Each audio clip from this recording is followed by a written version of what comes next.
on the way to the altar wasn't the vision any of them wanted to project.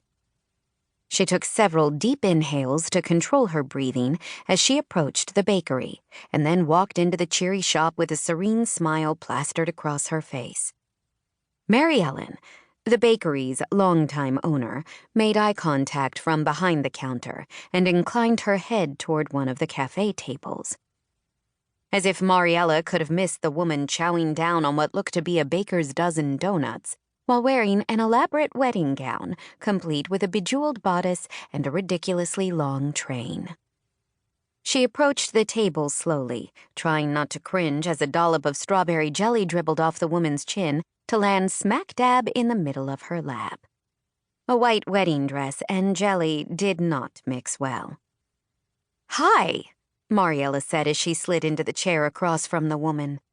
"Suzette, right?" The bride's green eyes narrowed. "You're from the inn." "I'm Mariella. We met when we were planning the decorations. The tree branch centerpieces were my idea." "The centerpieces are beautiful," the bride, who'd remained dry-eyed up until this point, based on her impeccably done makeup, sniffed. "I love the little fairy lights wrapped around them. When James proposed, it was on the balcony of one of our favorite restaurants in Raleigh. They had the same sort of twinkle lights. It was supposed to remind us of how far we'd come. And now..." "You've made it as far as the bakery."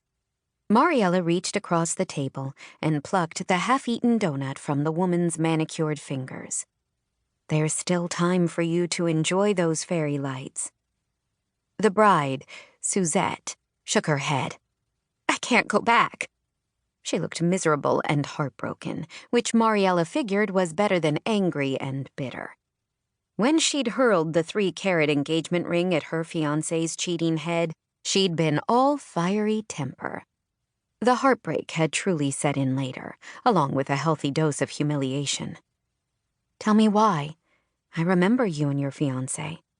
"Emma has been on a wedding roll, but the two of you stood out. Trust me, I've seen a lot of brides.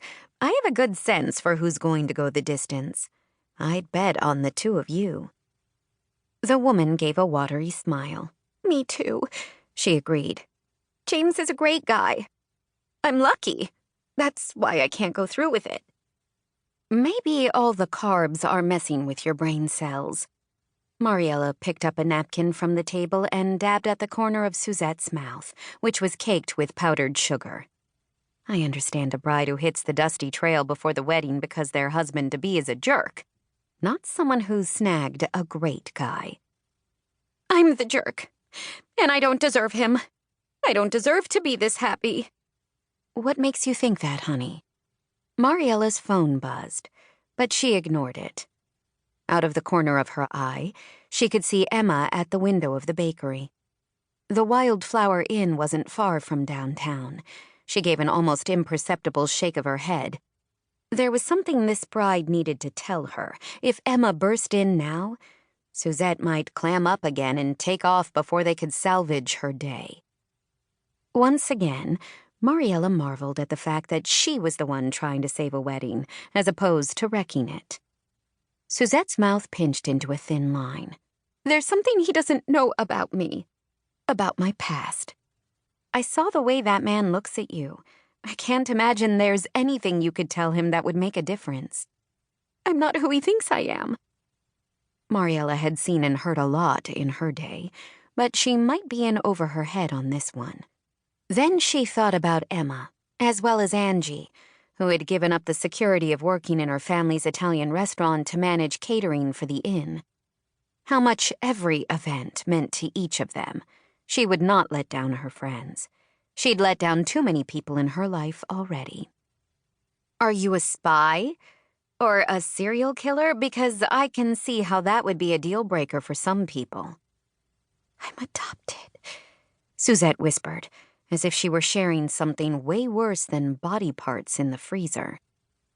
Mariella's heart gave a little thud, but she reminded herself that this was about the troubled bride and not her own regrettable past. "Is your biological father a serial killer?" she asked quietly. Suzette huffed out a humorless laugh.